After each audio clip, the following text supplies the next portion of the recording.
Existen las narraciones cuya finalidad es informativa, por ejemplo, crónicas, reportajes, entrevista en profundidad. En este tipo de textos se utiliza la narración para enriquecer la historia. Esto permite conocer la información sobre algún acontecimiento actual o pasado. Aquí vemos un ejemplo de la narración informativa, que se dice que en el Festival de la Ciudad de México, en la cual acudieron más de 20.000 personas, fue uno de los mejores festivales, a pesar de algunos acontecimientos ocurridos. Se espera que el próximo año se vuelva a realizar este evento, pero aumentando más los días y otras actividades. Narración administrativa. La narración administrativa son preguntas hipotéticas que salen de ciertas suposiciones de un hecho real, ya sea periodístico o administrativo, fundamentado en cómo, cuándo, qué, por qué. Aquí no importa el orden en el que se vayan realizando. Lo importante de esto es dejar claro el hecho.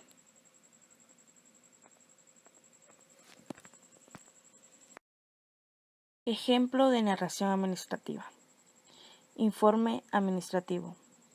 En la planta se presenta un ausentismo diario cercano al 5%, lo cual repercute en el incumplimiento de metas de trabajo.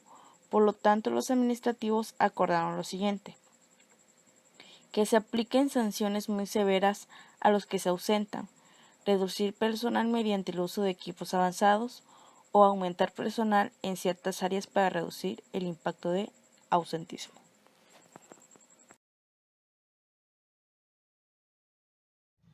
La narración académica son los textos que se caracterizan por describir una información en forma lógica.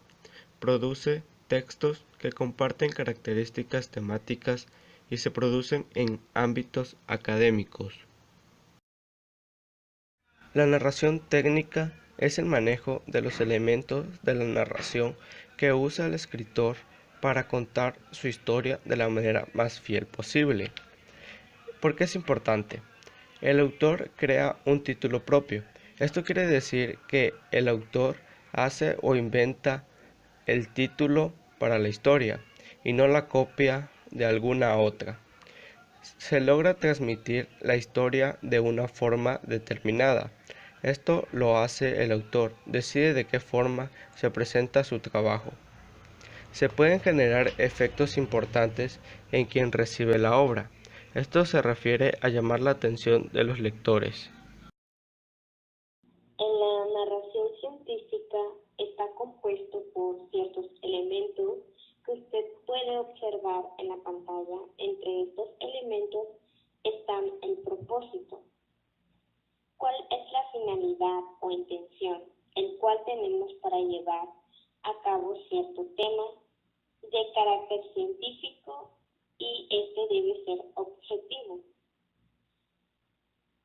En el evento son los sucesos que acontecieron en aquella historia en el área científica, por ejemplo, la historia de la penicilina. Y el tiempo hace referencia en qué momento de la historia aconteció. Puede ser hace un año, 2 años, 10 años, 1000 años, etc.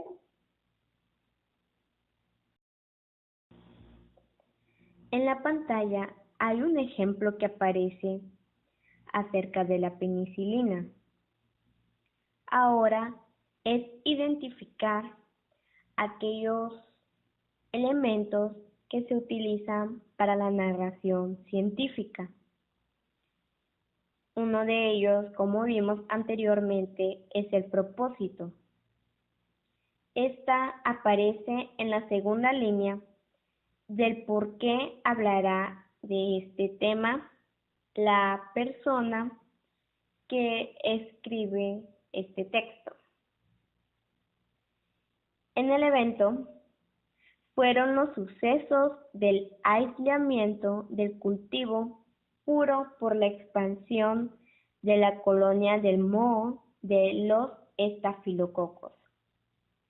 En la estructura se encuentra en la 7ª línea hasta terminar el texto de cómo fue su desarrollo de la penicilina, el descubrimiento de esta, y en el tiempo puede ser observado en la 1ª línea con fecha de 11 de diciembre de 1945.